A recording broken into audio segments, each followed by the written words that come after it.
క్రైస్తవులు అన్న పేరు దేవుడు ఎవరికి పెట్టుకున్నాడు అని మనం ఆలోచిస్తే అపోస్తుల కార్యాలు 11వ అధ్యాయం 26వ వచనం చూద్దాం. మొట్టమొదట అంతియోక్యలో శిష్యులు క్రైస్తవులు అనబడ్డారు. శిష్యులు అంటే ఎవరు?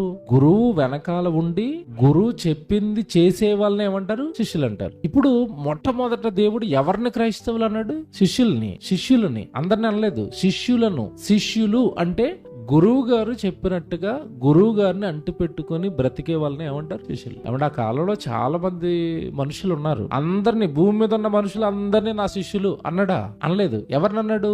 12 మంది అపోస్తలుని వీళ్ళు నా శిష్యులు అన్నాడు. ఎందుకు అన్నాడు? వాళ్ళు మాత్రమే క్రీస్తును ఫాలో అయ్యారు. మిగతా వాళ్ళు చాలా మంది విన్నారు ప్రసంగాలు, వినలేదు. ఎట్టి యేసుప్రభు చెప్పినప్పుడు వేలల్లో వచ్చారు. రొట్లు చేపలు ఎంతమందికి పెట్టాడండి? మరి ఏ రాళ్ళు తర్వాత శిష్యులుగా మారలేదా? మేము ఏంటంటే వస్తాం, ప్రసంగం వింటాం, భోజనం పెడితే తింటాం, టాటా బై బై చెప్పి వెళ్ళిపోతాం. ఈ బ్యాచ్ అది.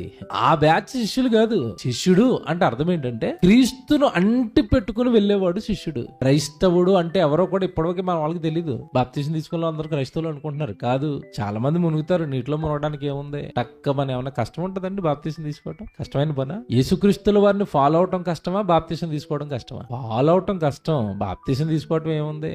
ఎవరినైనా ముంచలేపొచ్చు. బాప్తిస్మం తీసుకున్న తర్వాత శిష్యుడు అని ఎవరిని అంటారంటే, ఈ బాప్తిస్మం తీసుకున్న వాళ్ళు ఫాలో అవుతున్నారా? క్రీస్తుని ఫాలో అవుతున్నారా? క్రీస్తు మాటను పట్టుకుని వెళ్తున్నారా? క్రీస్తు మాటలు అనుసరిస్తున్నారా? క్రీస్తు వలె సువార్తకి వెళ్తున్నారా? క్రీస్తు వలె తండ్రికి ప్రార్థన చేస్తున్నారా? క్రీస్తు వలె సమస్తాన్ని తండ్రి పని కోసం త్యాగం చేస్తున్నారా? వాళ్ళు శిష్యులు. వాళ్ళకి పేరు క్రైస్తవులు. ఇప్పుడు చెప్పండి, అందరూ క్రైస్తవులా? కాదు, శిష్యులే క్రైస్తవులు. శిష్యులనే క్రైస్తవులు అంటాడు దేవుడు.